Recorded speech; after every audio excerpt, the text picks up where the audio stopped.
Hello everyone. सो आज की video में हम देखेंगे लूप्स इन जावा। हम लोग पिछले वीडियो में कंट्रोल फ्लो देख रहे थे।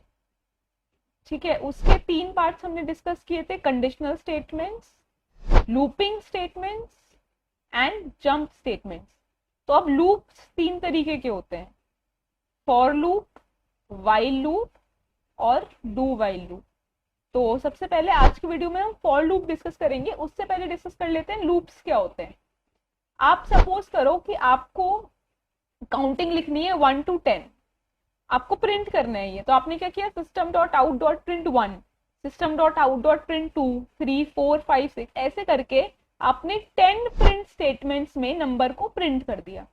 सपोज करो आपको 100 काउंटिंग लिखनी है। अब आपने क्या किया, कॉपी पेस्ट करके किस तरीके से, चलो 100 काउंटिंग भी लिख दी।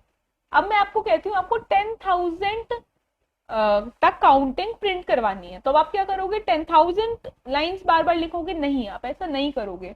तो अगर हमें कुछ सर्टेन पीस ऑफ कोड बार बार एग्जीक्यूट करना होता है, जब तक एक पर्टिकुलर कंडीशन चले, या फिर हमें कुछ काम बार बार करवाना है, उसमें हर बार कुछ ऑल्टरेशन करानी है, तो हम यूज करते हैं लूप्स का।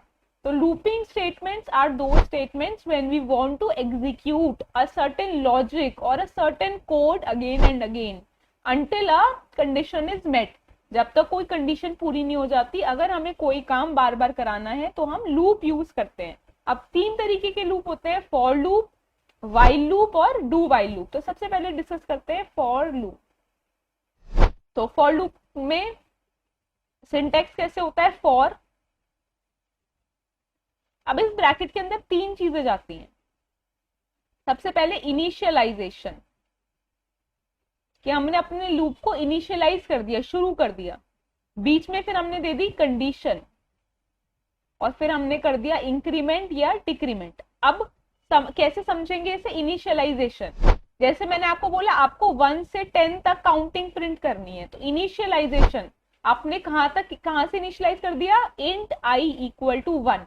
ठीक है, तो आपने ये बता दिया अपने लूप को कि मेरा जो काम शुरू हो रहा है वो कहां से शुरू हो रहा है, कंडीशन।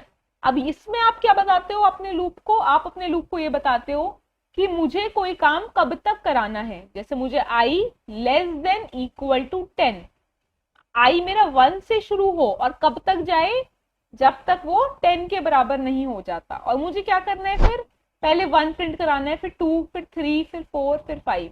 इसका मतलब क्या है, मैं हर बार अपनी काउंटिंग 1 से बढ़ाती जा रही हूँ। तो मैं क्या करूंगी, आई प्लस प्लस। ठीक है, आई प्लस प्लस से क्या होगा, हर बार आई 1 से बढ़ता जाएगा। और इसके अंदर मैं क्या करूंगी, system dot out dot print I. तो सबसे पहले अब इसको ड्राई रन करके देखते हैं कि इस कोड ने करा क्या। आई इक्वल टू 1, तो इस सबसे पहले चेक करेगा क्या आई 1 से 10 से बड़ा, 10 से छोटा है। हाँ, मेरा आई 1 है, 10 से छोटा है। तो इसने 1 को प्रिंट कर दिया अंदर आके। अब जब इसने प्रिंट कर दिया, उसके बाद ये इसे इंक्रीमेंट कर देगा, प्लस प्लस कर देगा। तो 1 हो गया, फिर 2 हो जाएगा। उसके बाद 2, अभी आई हमारा 2 हो गया। अभी चेक करेगा क्या 2 10 से छोटा या बराबर है, हाँ, तो ये 2 को प्रिंट कर देगा। अब 2 फिर से, अब हमारा आई जो है वो 3 बन गया है। ठीक है, अब फिर से चेक करेगा क्या 3 10 से छोटा या बराबर है, हाँ है। 3 अंदर जाएगा, क्या करने को वो कह रहा है, प्रिंट करने के लिए कह रहा है। उसने 3 को प्रिंट कर दिया। ठीक है, अब आई हमारा फिर 4 बन गया, ऐसे सो ऑन। फिर ये 4 5 6 7 8 9 तक प्रिंट हो जाएगा। अब आई 10 हो गया, चेक करेगा आई 10 से छोटा या 10 के बराबर है, हाँ 10 के बराबर है, तो मैं अंदर जा सकती हूँ। तो ये प्रिंट कर देगा 10। अब आई बन गया 11। अभी फिर से चेक करेगा क्या 11 10 से छोटा या बराबर है, नहीं है, ये लूप के अंदर जाएगा ही नहीं, क्योंकि अभी कंडीशन फेल हो गई, तो ये बाहर आ जाएगा। तो अब ये हमारा लूप कितनी बार चला, ये हमारा लूप चला 10 टाइम्स। आई की वैल्यू 1 से लेके 10 तक गई, और लास्ट में आई की वैल्यू 11 हो गई लूप के बाहर। तो अगर मैं यहाँ पर आई को प्रिंट करती हूँ, तो यहाँ पर आई की वैल्यू है 11।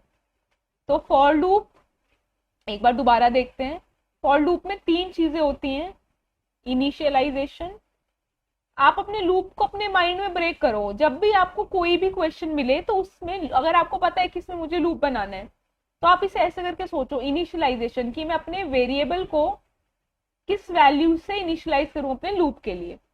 ठीक है, कंडीशन कि मुझे कोई काम कब तक करना है, तो वो कंडीशन। उसके बाद इंक्रीमेंट और डिक्रीमेंट, कि मुझे क्या चेंजेस करने हैं अपने वेरिएबल में अपने अगले काम के लिए।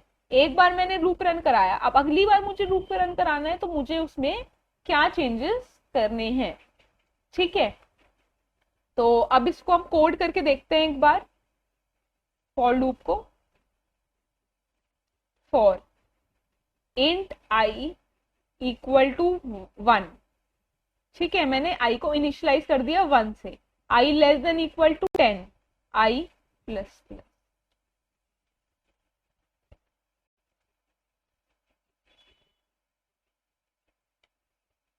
ठीक है, तो आई 1 से 10, जब आई 1 हो तब हमारा लूप चालू होगा, फिर 1 प्रिंट होगा, फिर 2 प्रिंट होगा, 3 4 5 6 7 8 9 10, और फिर आई की वैल्यू 11 हो जाएगी, तो वो लूप से बाहर आ जाएगा, प्रिंट नहीं होगा। अब मैं अगर इधर लिखती हूं now I am outside loop, ठीक है, और फिर यहां पर अब प्रिंट करती हूं आई की वैल्यू फिर से।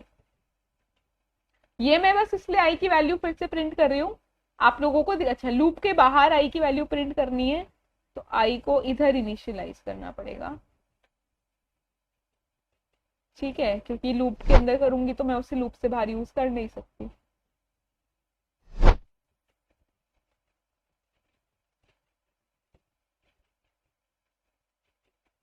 तो अभी मेरा लूप चल गया 1 2 3 4 5 6 7 8 9 10, ये मेरा लूप चला है। और फिर उसके बाद ये स्टेटमेंट प्रिंट हुई now I am outside loop, ये 11 प्रिंट हुआ क्योंकि मैंने आई की वैल्यू प्रिंट की थी। जैसे ही मेरा आई मेरे लूप की कंडीशन से उसकी वैल्यू ज्यादा हो गई तो उसने मुझे लूप से बाहर भेज दिया। अब मैं क्या करती हूँ, अभी तो मैंने 1 2 3 4 5 6 7 8 9 10 प्रिंट किया, अब मुझे क्या करना है 10 9 8 7 6 रिवर्स काउंटिंग प्रिंट करनी है। तो अब मैं अपने आई को कैसे शुरू करूंगी, 10 से शुरू करूंगी।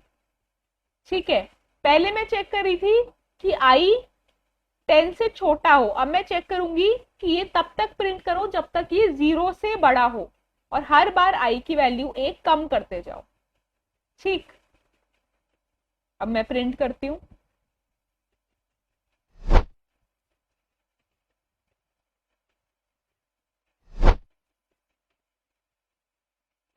तो अब प्रिंट हो गया 10 9 8 7 6 5 4 3 2 1, फिर मैं लूप के बाहर आ गई और वैल्यू हो गई 0।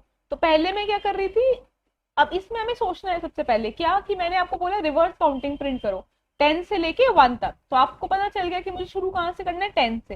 कंडीशन क्या, मैंने क्या बोला कि 1 तक प्रिंट करो, तो मैं चेक करूंगी जब तक मेरा आई 0 से बड़ा तो नहीं है, तो 0 से बड़ा भी बोल सकती हूँ मैं, या फिर 1 से बड़ा या 1 के बराबर ये भी बोल सकती हूँ, एक ही बात है।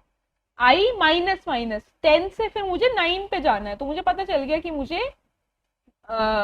माइनस माइनस करना है। अब मैं क्या बोलती आपको कि रिवर्स प्रिंट करो सारे इवन नंबर, तो आप क्या करते, आई इक्वल टू आई माइनस 2। अब मुझे क्या पता चल गया कि मुझे 10 के बाद 8 प्रिंट करना है। चलो करके देखते हैं। ठीक है, अब मुझे रिवर्स प्रिंट करने हैं सारे इवन नंबर, तो देखो 10 8 6 4 2 और उसके बाद 0, क्योंकि मुझे प्रिंट करना था सिर्फ, मैंने क्या बोला था, ग्रेटर देन इक्वल टू 1। ठीक है, कि 1 से बड़ा जब तक हो, तो बस 2 पे गया, ये 2 के बाद ये 2 माइनस 2 0 बना, जैसे ही 0 बना ये लूप के अंदर नहीं जाएगा। ठीक है, तो ये था मेरा फॉर लूप।